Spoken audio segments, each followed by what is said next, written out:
Good afternoon, Gabe Glidden here. Sorry we missed last week's episode of 2G coverage.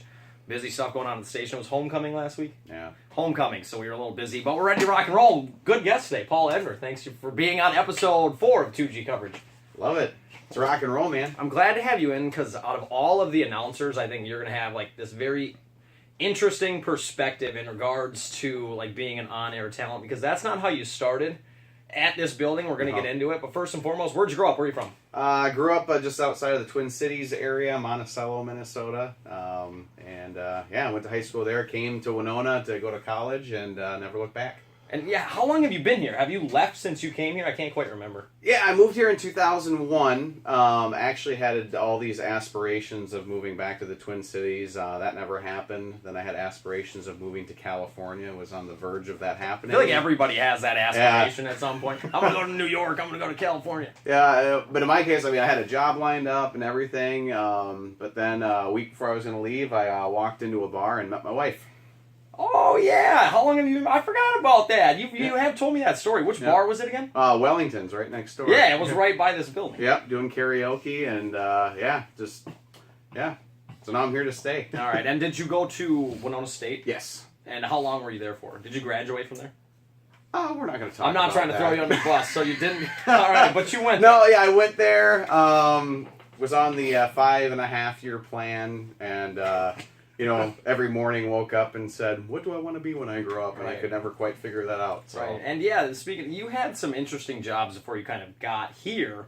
I know you had done some stuff at like Windcraft before. I know we talked about you had this job at a golf course. What were some of those jobs before we got to here? Oh my gosh. Well, I worked for my first big adult job here in Winona. I worked at a nonprofit, actually doing just behind the scenes stuff and the boring kind of stuff. But yeah, then I worked did landscaping for a golf course for many years.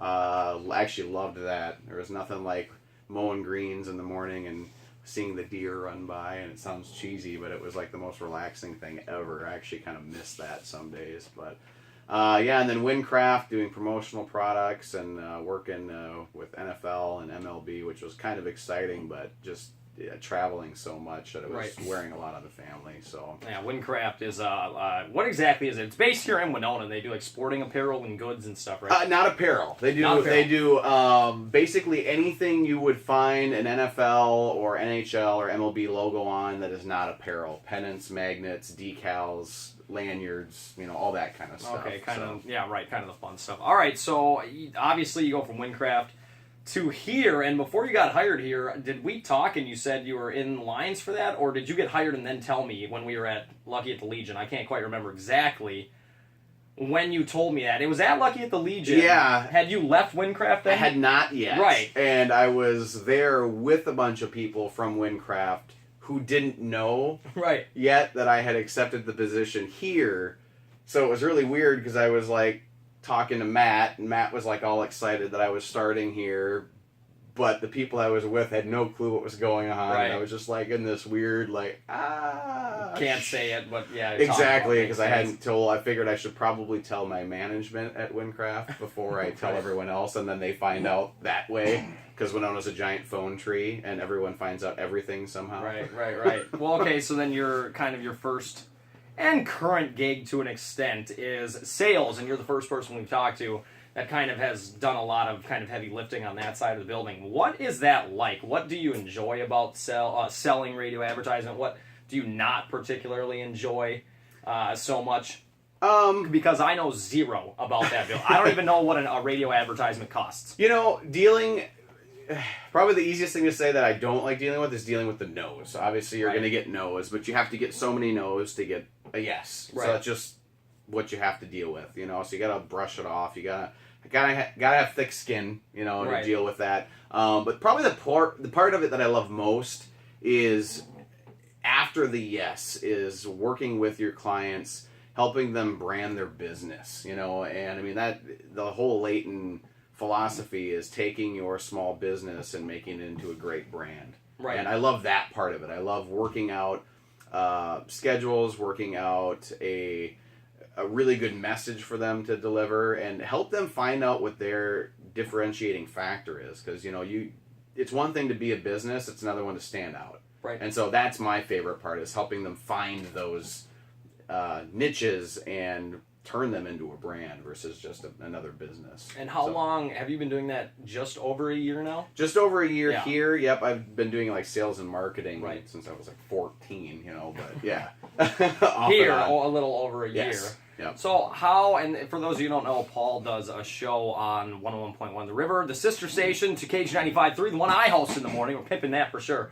But how did that transition go? Or when did you kind of want to throw your name in the hat to try to get a shot at being on the air? It's funny because when I originally interviewed with Matt and Bob Layton, they actually brought it up to me because they knew that I had done DJing around town for like karaoke nights, weddings, and stuff like that.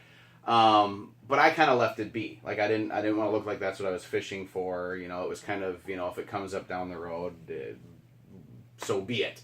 What originally finally got it moving forward was actually Amy Fox. She actually approached me. She came and saw me in Shrek when I did Shrek with HCO over at St. Mary's, and she just comes up to me. She's like, "You're just kind of made for entertaining people, aren't you?" And I'm like, "I love it.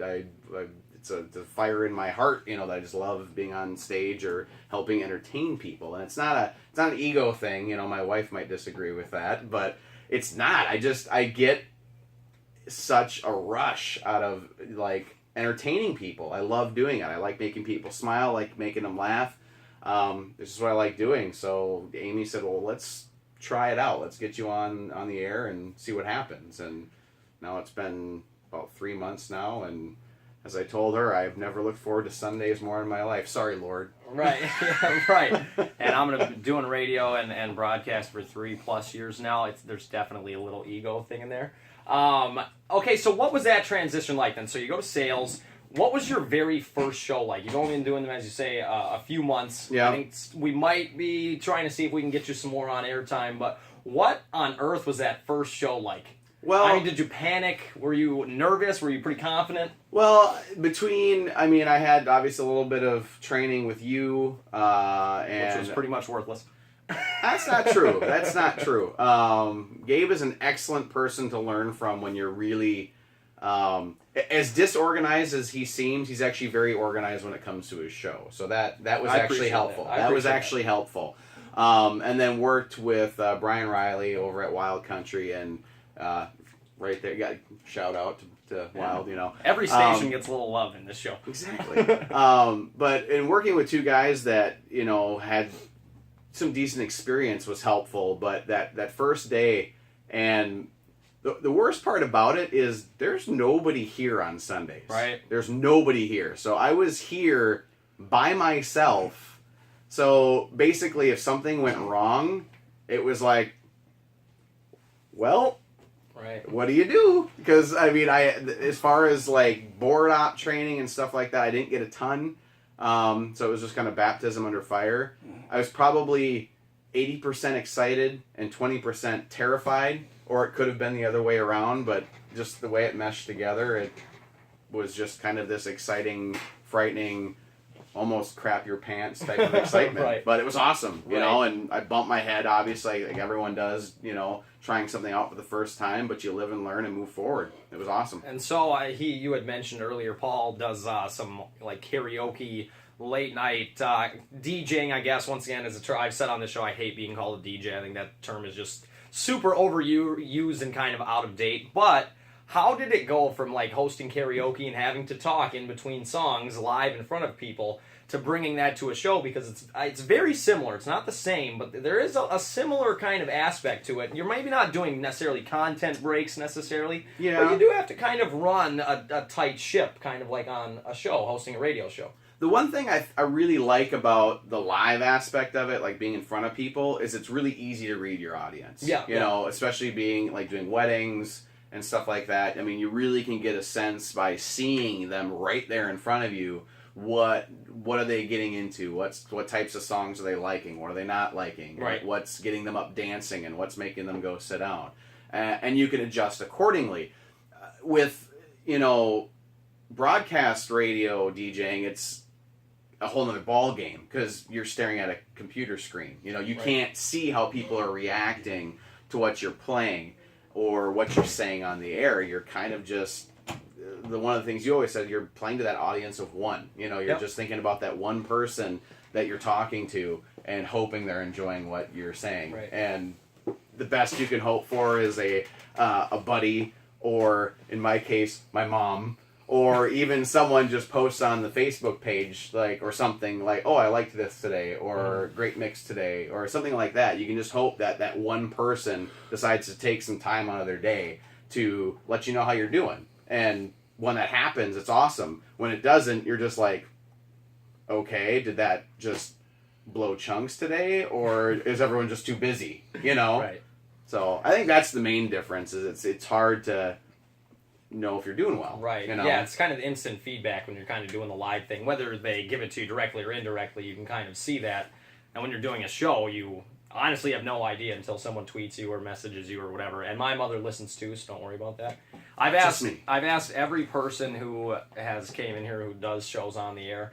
One example is Brian Riley. I asked him the question, is there any like stereotypes about on-air personalities or DJs or whatever you want to call them that you found out to not necessarily be like true now that you kind of know how that works? So Brian works on a country station, and he kind of shouted out how a lot of people think he's a hillbilly and he's from Minneapolis. To me, and I don't necessarily want to say it's a stereotype, it's more of a pet peeve, but I think a lot of people think they can walk into a building, hop on a microphone, and put on a show that's just as good as like Dave Ryan in Minneapolis, and that is just not the case at all. If you're really good at radio, you make it look easy. And so that's kind of my pet. Do you have a pet peeve or a stereotype about you or radio personalities in general? And you love the music on the river. That's kind of your era. So if people think you're, you know, some 80s and 70s rock head, you pretty much are. Yeah, and it's funny because even at like these bar nights I play, you know, that's the kind of music I play is very similar to what's on the on the river. Maybe a little bit harder, a little bit more towards the classic rock. But I actually kind of grew up just after that. So my thing is, people are always just like, oh, how do you even know these bands? You're too young for that. And, you know, and even sometimes people, when I tell them that I'm on the river, they're like, you weren't even born when half of that music came out. And I'm like, well, whether I was born or not does not mean I don't appreciate it. And that's the difference. Is, I mean, I grew up with a dad who, one of the first CDs he ever played for me was Bon Jovi's Slippery When Wet. And I was in love after that, you know, with that 80s rock style, the glam and the hair and all that, and how cheesy it is, but like, you know, Def Leppard, Motley Crue, like, that's just what I grew up with. Right. You know, even though I was like, everyone else was listening to Backstreet Boys and NSYNC and Sugar Ray, you know. Boy bands. Yeah, you know, I was rocking out to those bands. So it's just, you know, but as far as like, so that's kind of a pet peeve because everyone just thinks how do you know these guys? How can you appreciate that? And it's just like, because I can, you know, and I think that's kind of an insult to that music for people to assume that, because, well, you appreciate it, you grew up with it, why can't someone who was born a little later not also have that appreciation? Right, or the same passion for it. I understand that. Exactly. So. And then another question I've asked every person so far too is, have you had, and I'm going to talk specifically on the air, in sales I'm sure you've had favorite moments, but in regards to on the air doing a show, have you had a favorite moment in radio, like a favorite bit or a favorite tweet or comment or anything along those lines? One of my favorites forever is going to be the Flannel Friday parody song I wrote from Katy Perry's Last Friday Night. The first time I played that song was the first time I thought, man, like, I really can get creative when I, like, force myself to.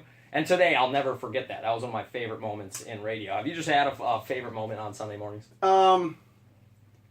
You know, two, if I can do two. Okay. One, there was a short time that we actually did have an on-air DJ here in KG as well, and then we also had someone that was kind of running the boards for the church services.